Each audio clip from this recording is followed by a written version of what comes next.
Өмнө Монголын геолог хайгуул 2016 энэ арга хэмжээнд урьж үг хэлэх болцоо өгсөн зохион байгуулагчдад талархаж байна.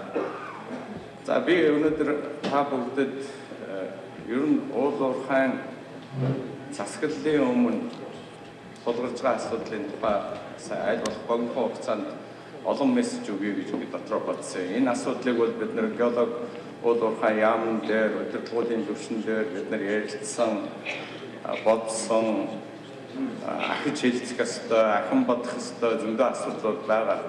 Тэгээ би энэ сэдвээр та бүхэнд бас жоохон ярья гэж бодсон.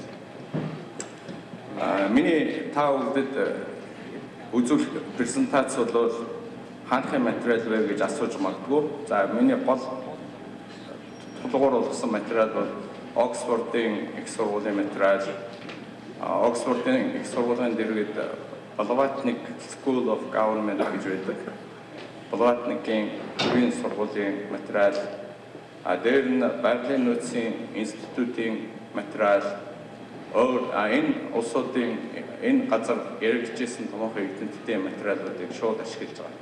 За презентацуудыг бол би та бүхэнд англи хэл дээр шууд гаргахын зүйтэй гэж ингэж бодсон. Яг тэгэхээр та бүхэнд бол хамгийн ойрхон англи хэлд ойрхон ажиллаж байгаа улсууд. Дээр нь бас том эрдэмтдийн хэлж байгаа санааг одоо юугийн санааг нь алдагдуулахын тулд их хэл дээр нь та бүхэнд танилцуулаад явах зүйтэй маа гэж ингэж утсан шүү гэж хэлмээр. Тэгм учраас слайдууд ихэвчлэн дандаа англи хэл дээр байгаа.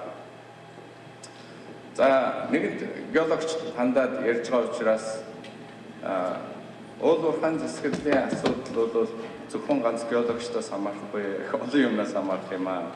Тэр олон юмнаас хамаарх юм аа гэдгийг харуулж байгаа слайдыг үзүүлж байна. Ус төрөөс хамаарж байна.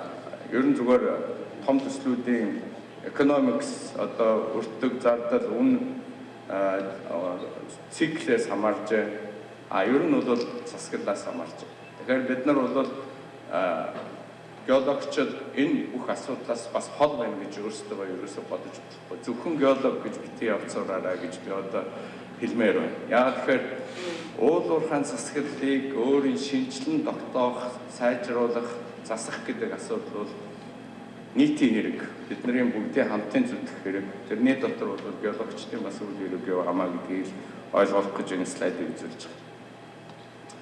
За 2000 орчин оноос юм уу да 2012 он хүртэл бол үндсэндээ супер цикл болоод өнгөрцөн. Тэгээ энэ супер цикл дээр улс орнууд хэрхэн яаж орлого олсон бэ гэдэг талаар ийм слайдыг үзүүлж байна.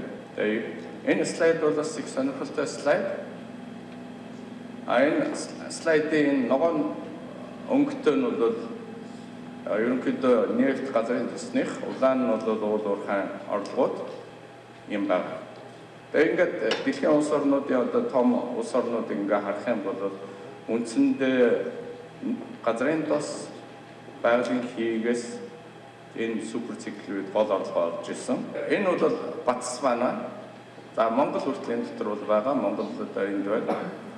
Энэ өнгөрсөн супер циклийн үед бол улс орн өөрсдийнх нь олсон орлогуудыг бол энд харуулсан байна. За яг эндээс би юу гэж харж байгаа вэ гэхээр ер нь бол хамгийн одоо ертөнцийн дэлхийд дээр том асуудал бол ер нь газрын тос байгалийн хий асуудал юм байна. Энэ дээр л хамаг асуудал анхаарал явж байгаа. Ботсвана бол яг нөгөө дорч балам, очир алмаас дээр босч ирсэн. Хамгийн зөв менежменттэй явж байгаа орны тоонд ордог. За тэгээд Монголын байдалтай явж байгаа. За би эндээс та бүхэнд өөрсдөө янз янзын одоо бодол санаа дүгнэлт хийх баг. Энэ слайдууд бүгд энэ дүлтэн та бүхэнд бүтэн авч хэрэглэх ёстой маа гэж. Тэгээ би яг нэг 10 мессеж ярих зүйтэй гэж бодсон. Энэ 10 мессежийн нэгдүгээр мессеж нь юу гэхээр өнгөрсөн бидний алдаатай холбоотой байж магадгүй. Ер нь бол байгалийн баялгаар баян гэж нэг хэсэг орнуудыг хилээд байгаа. Гэтэ тэр нэр томьёонд андуурч болохгүй юмнууд бий. Олон улсын валютын сан бол ямар орныг байгалийн баялгаар орон баян орн гэж хэлсэн бэ гэхээр экспортод нь уул уурхайн бүтээгдэхүүн 20%-аас дээш, эсвэл дотоодын нийт бүтээгдэхүүнийх нь 20%-аас дээш нь уул уурхайгаас одоо бүтэж байгаа тийм орныг одоо байгалийн байдлаар баян гэж хэлсэн. Гэхдээ энэ баян гэж хэлж байгаа нь тухайн орныг баян гэж хэлж байгаа биш. Үүний хэрэг дээрээ эдийн засгийн утга нь бол байгалийн баялгаас хараат тус гэсэн утгатай. За бид нар энийг жоохон буруу ойлгосон тал бий. Ганцхан бид нар биш те. Бид нар шиг ийм орон энэ байгалийн баялгаар баян гэд нэрлэгддэг дэлхийн 53 орн байна. Олон улсын валютын сангийн аргачлал. Энэ 53 оронд учирж байгаа бэрхшээл зовлон бол ер нь багцаагаар бол адилхан. Яг тэрний мөр замаар бид нар бас л явж байна. Тэгээ бид нар хамгийн том нэг алдаа болоод юу байдгүй гэхээр бид бол өөрсдөө баян гэж бодсон. Тэр баян гэж бодсон бодлоос хамгийн том алдаа нь эхэлдэг гэдгийг одоо ойлгоно. Үүний хэрэг дээр баян уу юу гэдэг асуудал ярих юм бол хөгжингөө орнуудын 1 м хавтгай дөрвөлжин газар нутгийн доор байгаа байгалийн баялагийг одоогийн үнэлгээнд нь ороод $127,000, хөгжиж байгаа орнуудын $27,000, Монголын $1 хүрэх. Энэ юу хэлж байгаа юм бэ гэхээр бид нар байгалийн баялагаас хараат орн болохоос биш бид нар баян гэж өөрийгөө нэрлэх орн биш шүү гэдгээ эхлээд зөв ойлгох аюул чухал. За энэ нөгөө талаас өөр ямар үзүүлэлт юм бэ гэхээр Монгол геологийн хувьд ер нь судлагдаж чадаагүй орн гэдгийг л хэлээд байгаа үзүүлэлт. Тэгэхээр геологийн хувьд бол асар их судалгаа хийх ийм шаардлагатай орн байна гэдгийг хэлж байгаа. За би хоёр дахь мессежийг юу гэж хэлэх гэж оролдож байгаа вэ гэхээр өөрсдийнхөө одоо энэ эрдэс баялагийг мундаг стратеги ингээд бодцсон. Тэр бол бас олон газар алдаа болж ирсэн. Ер нь бол уул уурхайн салбар бол эртний салбар. Олон орнууд өөрийгөө нэг стратеги гэж хөөрөл баясгал дээр байдаг энэ үе шаттай бол ардаа өнгөрөөцсөн. Бид бол дөнгөж тэр шат руу одоо стратеги юу ч олсон бараг л стратеги гэж хэлэх гээд. Үүний хэрэг дээрээ дэлхийн ертөнцийн дээр өнөөдөр стратеги уу эсвэл critical гэдэг асуудал байгаа. Үүний хэрэг дээрээ геолог талаас нь харах юм бол стратеги гэж хэлэх юм уул уурхай дээр аюулгүй цөөхөн шүү. Ер нь бол тийм юм бараг байхгүй шүү. Нарийн дээрээ бол геологийн талаас нь харах юм бол дэлхийн байгалийн байдлыг бол нээгдэж чадаагүй байгаа. Дэлхийгээр нээгдэж. Европын холбооны нэг мэдээ уншиж байсан. Европын холбоо нийт геолог зарж байгаа зардал нь сансар судал зарж байгаа зардлаас 5 дахин бага юм байна. 5 дахин. Ер нь бол геологийн хувьд бол дэлхийн өөрөө нээгдэггүй шүү. Тийм учраас бид нар нэг ямарваа нэг юм олцоод ямарваа нэг юм байна гэчихэд тэрийг бид нар стратеги гэвэл асар том алдаанд хүрэх юм байл шүү. Анхааруулах гэдэг юм бэ. За хоёр дахь асуудал бол бид нар стратегиор дэдрэгээ ярьж байгаад ер нь хэр ургийн одоо гадны хөрөнгө оруулагчтай ярихдаа нөгөө стратеги эцэлдүүлж чаддгүй. Бид нар ганц монголчууд стратегтэй биш шүү дээ. Гадныхан бас стратегтэй. Одоо том компаниудтай хэлцээхээр нөгөөдөл чинь ч гэсэн стратегтэй шүү. Тэгээд өөрийгөө мундаг стратегтэй би баян би айгүй чухал орттой гэдэг ингээ бодцсон хүнтэй бол хөрөнгө оруулагч хэл амаа олж чадахгүй. Стратеги эцэлдүүлэх гэдэг асуудал байдаг гэж. Стратеги эцэлдүүлэх гэдэг асуудлыг би одоо бараг сайхнаас ярьж байгаа да. Гэхдээ эцэлдэхгүй байх байдлыг ойлгохын тулд ерөнхийдөө энэ зургаар би хэлбэршүүлж ойлгох зүйтэй маа гэж байгаа. Яг хэрвээ стратеги эцэлдэхгүй юм байх юм бол хэн нэгнийх нь их хэсэг дотор нь данхаж томорч ингэж байгаад байх юм бол тэгвэл ийм газар бол ямар ч төсөл хэрэгжих болцоогүй бол. Стратеги эцэлдүүлнэ гэдэг бол бууж өгч байгаа хэрэг биш. Өөрийнхөө их хэсгийг, хүний их хэсгийг хооронд нь уялдаатай ижил тэгш бодож хийх асуудал байгаа. Энэ дээр манайхны асар том алдаа байгаа. Энэ алдааг цаашдаа засаж янзлах асуудал байгаа. Энэ бол миний хоёр дахь мессеж өгье гэсэн мессеж нь. За энэ бол зэсийн үн. Энэ слайдыг бол Оксфорд дээр хичээл болгоод зааж илээ. Юуны Чилийн сангийн яамны ажилтан нөгөө Sovereign Wealth Fund гэдэг ирээдүйн сангийн зохион байгуулсан улсууд энийг хичээл болгоод ярьж байна. Тэгээ яг энэ слайдыг үзүүлж байгаа. За зэсийн үн жишээлбэл 90 оноос 2000 одоо 3-4 он хүртэл бол ерөнхийдөө тогтвортой юм байдалтай явсан. Тэгээд гинтхэн дэшегээ ингээд зэсийн үн өссөн. Тэр үед Чилийн сангийн сайд энэ бол төр зүрийн үзэгдлээ бид нар энэ мөнгийг үрж болохгүй хадгалах ёстой гэж ингэдэг зарчим байсан байна. Эхний жил бол хадгалсан. Хоёр дахь жил дээр дахиад ингээд зэсийн үн жоохон өдөлж байгаад өссөн. Энэ төр зүрийн үзэгдлээ хадгалах ёстой гэж хадгалсан байна. Гурав дахь жил дээр нь үлсэн энэ төр зүрийн үзэгдлээ хадгалах ёстой гэсэн бас зарим нэг улсууд ямар дуу хоолой гаргасан гэхээр яг дараагийн засгийн газар тийм мөнгө үлдээх гээд байна гэж юм хэрэг хэлчихсэн гэж. Өөрөөр хэлбэл Чил болоод бусад орнууд яаж хийсэн бэхээр энэ өсөлтийн үед мөнгө хадгалж чадсан. Өнөөдөр Чил бол 25 тэрбум долларын нөөц сантай. Норвег бол 800 тэрбум долларын нөөц сантай.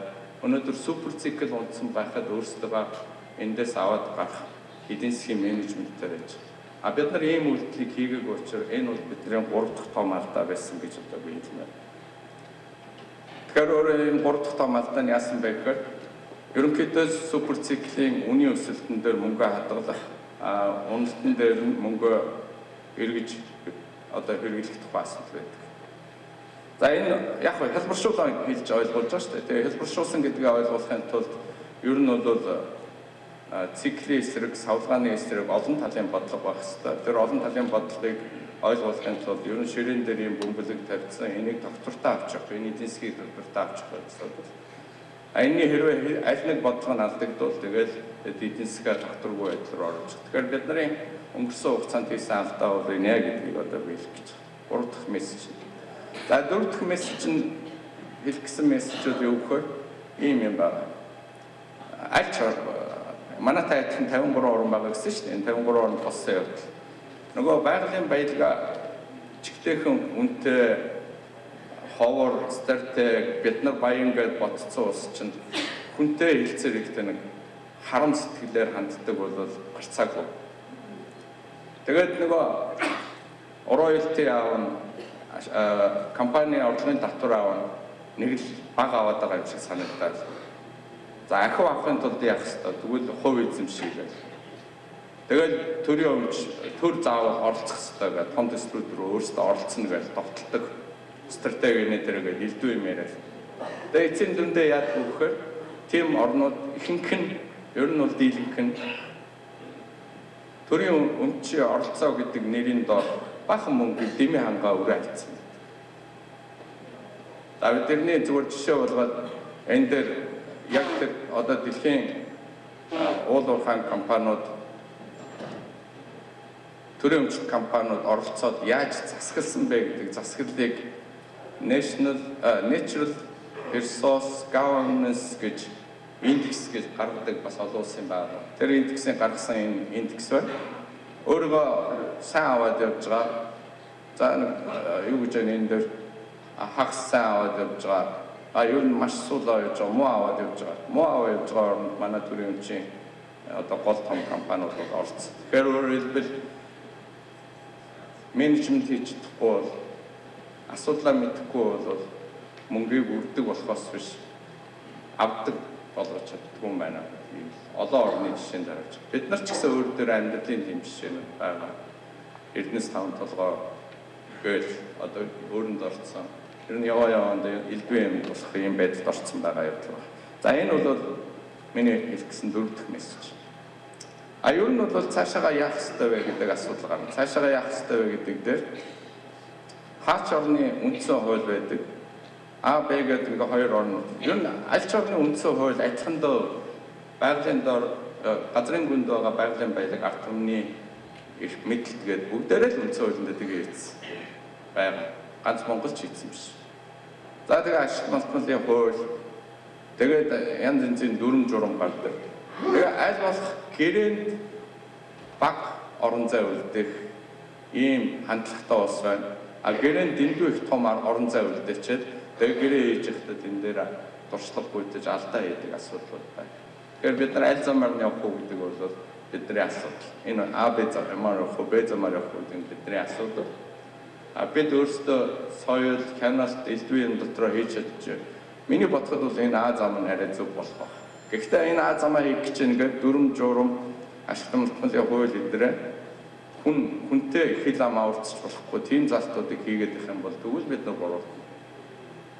Тийм залт өнөөдөр манай ашиглан малтмалын хууль өөр бусад хууль зөндөө байна. Тийм ч учраас бид нар олон юмд бүтлгүүж байгаа шалтгаан нь бол эрх зүйн орчинтой холбоотой юм аа. За энийг бол бид нар анхаарал тавих ёстой гэдэг юм хэлэх гэж. За бид 6 дахь өгөх гэж байгаа мессеж бол ер нь бол 6 дахь өгөх гэж байгаа мессеж бол ялангуяа геологчтой холбоотой. Манай геологчдод бол сайн юм ажил нь олон. Гэхдээ яг нөгөө бизнесийн юугаар жинхэнэ одоо ашиг болгож авах юм мэдээлэхээс илүү илэрцүүдийг мэдээлэх, илэрцүүдэд хамаагүй үнэлээд ярих энэ ирзэр үүдэг. Энэ бол нөгөө юутай холбоотой хүмүүст хүлээлт их дэндүү үүсгэждэг. Одоо жишээлбэл энэ газрын тусны мэргэжлийн усыг хэлэх багталтаа энэ одоо энэ ийм мэдээлэл өглөө гэж ингээд хэлнэ.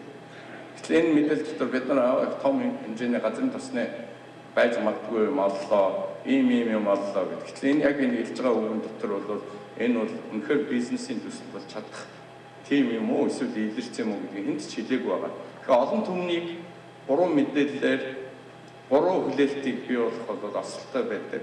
Тэр осолтой юм эргээд хүндрэл учруулдаг. Тэгэхээр геологчид хүртэл одоо нэг илэрч олчоод айгүй том юм олсон гэд мэдээлчдэг хүмүүс хүлээлттэй авахтаа бид нар баян юм байна.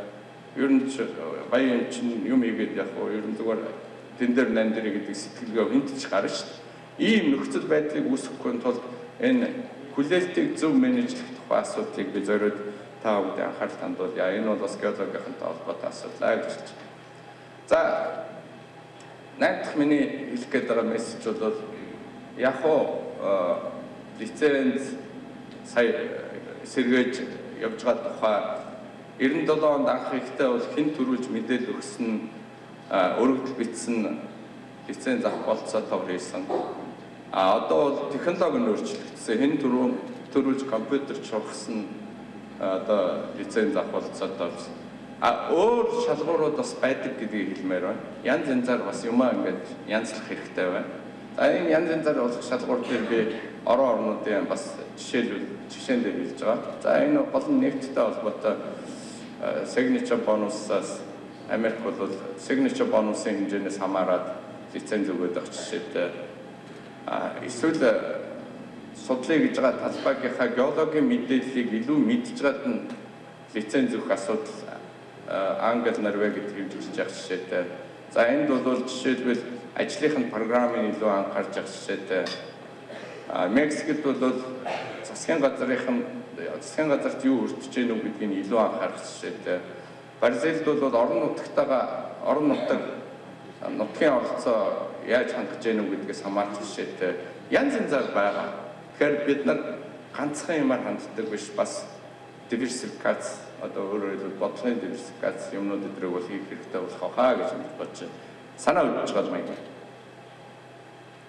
За 9 дахь мессеж бол ер нь бол лиценз өгөхөд ер нь ямар хүндрэл бэрхшээл байгаа вэ? Ер нь коррупцтай холбоотой сонгуулиуд хандив өгдөг холбоотой ийм бэрхшээлүүд байдаг. Энийг хяналттай байлгах бол ер нь болох. Энэ дээр нэг хэлэхэд бол ер нь зөвхөн том төсөл бол олон төмний хяналтанд байхгүй болохгүй. Хяналтанд байхгүйгээр тийм төсөл хизээч хэрэгжих. Яагаад гэж юм бэ гэхээр камерын хяналт тавьчихад жолооч нар бас хэрэг зөрчил гаргах нь арай бага болчтой. Камерын хяналт байхад камертай газар хүн мөнгө ямар нэгэн юм олох юм бол тэрийг ийм юм олдлоо энэ эзнийг олоод өгнө гэж хэлэх хүсэлтэй байдаг. Хэрвээ камер байхгүй бол хүн ер нь голцоо хормонд тайчих гэдэг.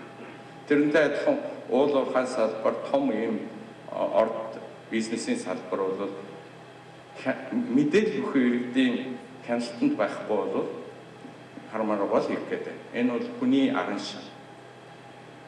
Тийм учраас хяналтанд альбай төсөл байдаг бөгөөд хяналт тавьдаг улсууд нь харин уул уурхай чиглэлээр мэдлэг боловсролтой байх айгүй чухал гэж хэлж байна. За миний дараагийн хэлэх гэж байгаа 10 дахь мессеж бол за дэлхийн 53 орн уул уурхайн засаглалаа ер нь шинжлэхгүй болохоо байлаа гэдэг энэ циклийн дараа ажилдаа орцсон байна.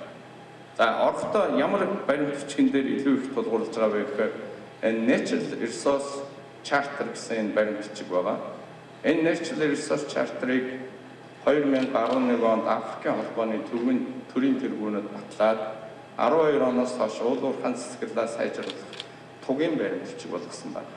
Тэгээ яг энэтэй холбоотойгоор жишээлбэл Нигерийн байгалийн нөөцийн хартыг ингээд баримт бичиг гаргацсан байх жишээтэй.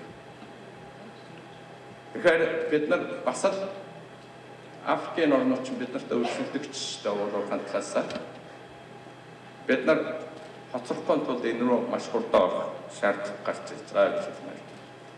Тэгэхээр өөрөөр хэлбэл энэ эмийг харуулахын тулд хайж олборлохоос ахуулаад гэрээ хийхээс ахуулаад орлогынхаа менежментийг хийхээс ахуулаад олсон эдэн мөнгөө зөв эргүүл зарцуулахаас ахуулаад бүхэл бүтэн шийдвэрийн гинжин холбоон дээр бүх асуудал шийдэгдэх юм байна гэдгийг бол ойлгох хэрэгтэй. Энэс геологийн тусдаа байгаль байвал одоо тэгвэл дараач ажил нэгдэхгүй тэгвэл би энэ ажлыг хизээ шийдэхгүй Монгол урагшаа болсон байна. Тэгээ яг би энийг анхаарал хандуулаад энэ байгалийн баялагын хартыг гэдэг нөөцийн хартыг гэдэг баримт бичгийг монголчилсан байгаа. Сарын 29-нд байна уу 30-нд байна уу эдийн засгийн форум болно. Эдийн засгийн форум дээр Kaufman гэдэг энэ байгалийн нөөцийн институтын захирал гадаад зочноор өргөдөж ирж байгаа юм байна. За бид нар энэ рүү аягүй сайн залгагдаж өгөх хэрэгтэй, асуудлыг ойлгох хэрэгтэй. Залгаж өгвөл боловсон хүчний бэлтгэл сургалт өчнөө олон юм байна. Өөрөөр хэлбэл бид нар уул уурхайн засаглалыг одоо өөрчлөх яг энэ зам дээр зогсож хурдан орох, хурдан хийх тухай асуудал байна. Энийг бүгдээрээ ойлгох хэрэгтэй шаардлагатай асуудал байна. Хэрвээ ингэж чадвал та бүгдийн хамгийн эхэлж хийдэг хайгуул Монголын эдийн засаг үр дүн болж бууж ирнэ. Энийг ойлгож зөв хийхээс нааш хөрөнгө оруулагчид ч нааш нүрээ харуулах. Энийг аягүй сайн ойлгох хэрэгтэй. Тэгээ энэ тал дээр та бүгд зөвхөн санаа өгөхүүднээс ийм 10 мессеж бэлдсэн. Гүнзгийрүүлж бүгдийн үзээрэй, хэрэгцээ шаардлага байвал бас холбоо бариарай. Би материалаар туслахад бэлэн шүү гэж хэлмээр байна. За ингээ баярлалаа.